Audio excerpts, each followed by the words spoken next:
आप सभी का स्वागत है। कैसे हैं आप सभी लोग? उम्मीद करता हूँ आप सभी लोग अच्छे होंगे, मस्त होंगे, व्यस्त होंगे, पढ़ाई को एंजॉय कर रहे होंगे। देखिए, इससे पिछली वीडियो में हमने भाग संख्या 8 का अध्ययन कर लिया था, जिसमें केंद्र शासित प्रदेश के बारे में मैंने आप लोगों को बता दिया था।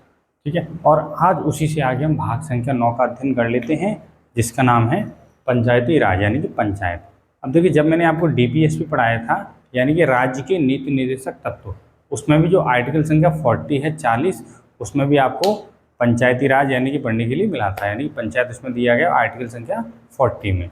लेकिन 73वां संविधान संशोधन 1993 में हुआ था, जिसमें इसको एक अलग से यानी कि आर्टिकल संख्या 243 के का से लेकर के ऋणांत तक है ये, तो उसमें इसको अलग से रख दिया गया है। ठीक है, तो उसी के बारे में हम अध्ययन कर लेते हैं, और आपके समय को बचाने के लिए मैंने इसको ऑलरेडी पहले से लिख रखा है।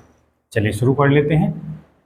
देखिए, 2 अक्टूबर 1952 को उत्तर प्रदेश के इटावा में, यानी कि उत्तर प्रदेश में है इटावा जिला, तो उसमें क्या था, इटावा जिले में सामुदायिक विकास कार्यक्रम प्रारंभ हुआ। यानी सामुदायिक विकास कार्यक्रम कहते हैं कि लोगों को यानी समुदाय में लोगों को कुछ छोटे छोटे कार्य दिए गए।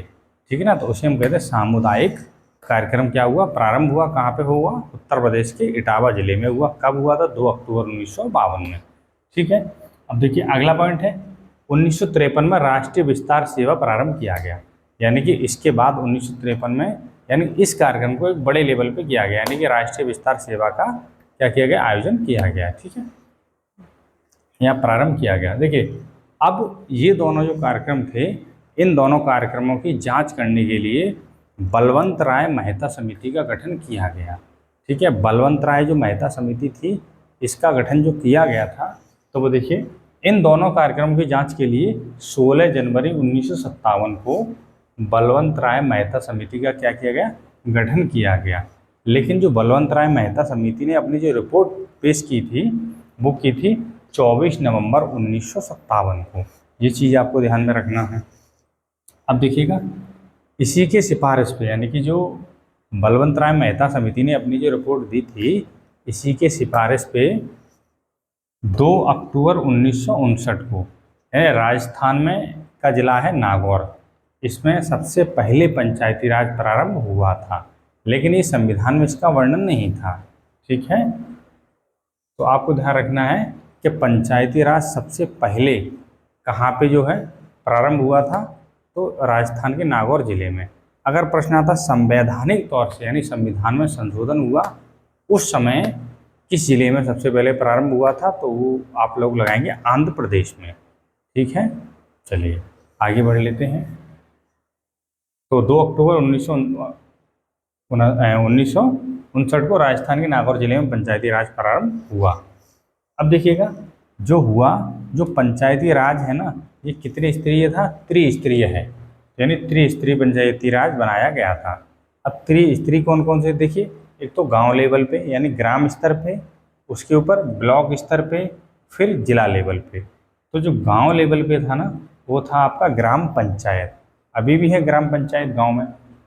ब्लॉक स्तर पे पंचायत समिति, ठीक है, और जिला स्तर पे जिला परिषद। ये क्या हुआ, त्रिस्तरीय पंचायती राज व्यवस्था कितनी है, त्रिस्तरीय।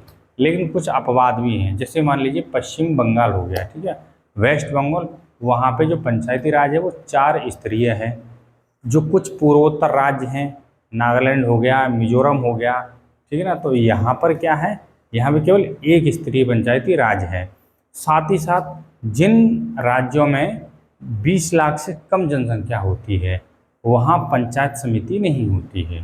ठीक है, यानी त्रिस्तरीय मैंने आपको बताया है, ग्राम पंचायत और पंचायत समिति और जिला परिषद। लेकिन जिन राज्यों में हम कह सकते हैं 20 लाख से कम जनसंख्या होती है, वहाँ पर क्या नहीं होता है, पंचायत समिति नहीं होती है। ठीक है ना, यानी जिन जिलों में, स्टेट में कहेंगे, वो सॉरी डिस्ट्रिक्ट, जिन डिस्ट्रिक्ट में। अब यहाँ देखिए, नोट में मैंने आपको लिख दिया है कि जहाँ पर 20 लाख से कम जनसंख्या होगी, वहाँ पंचायत समिति नहीं होगी। साथ ही साथ वेस्ट बंगाल में 4 स्तरीय पंचायत है, यानी कि जो आपका पश्चिम बंगाल है, वहाँ पर कितनी स्तरीय है, 4 स्तरीय पंचायत है। ये ध्यान में रखना है आपको। देखिए, कुछ पूर्वोत्तर राज्य हैं, जैसे मेघालय हो गया, मिजोरम हो गया, नागालैंड हो गया, इनमें एक स्तरीय पंचायत है। साथ ही साथ पंचायतों की जो आर्थिक स्थिति को सुधारने के लिए जो राज्यपाल होते हैं वो राज्य वित्त आयोग का गठन करते हैं। कहने का मतलब ये है कि पंचायतों में जो भी कार्य होता है, जो भी विकासात्मक कार्य होता है, यानी पैसे से संबंधित कार्य होता है, तो उनको कंप्लीट करने के लिए जो राज्यपाल होते हैं वो राज्य वित्त आयोग का क्या करते हैं, गठन करते हैं। ठीक है, वहीं से पैसे वगैरह इनके लिए आते हैं। ठीक है, विकास। चलिए, उम्मीद करता हूँ आज का छोटा सा टॉपिक, लेकिन चूँकि इसे हम कंटिन्यू करेंगे, आज तो छोटी सी क्लास थी, अब मिलेंगे नेक्स्ट वीडियो में। टॉपिक यही होगा, इसी को हम आगे कंटिन्यू करेंगे। ठीक है, तब तक के लिए धन्यवाद।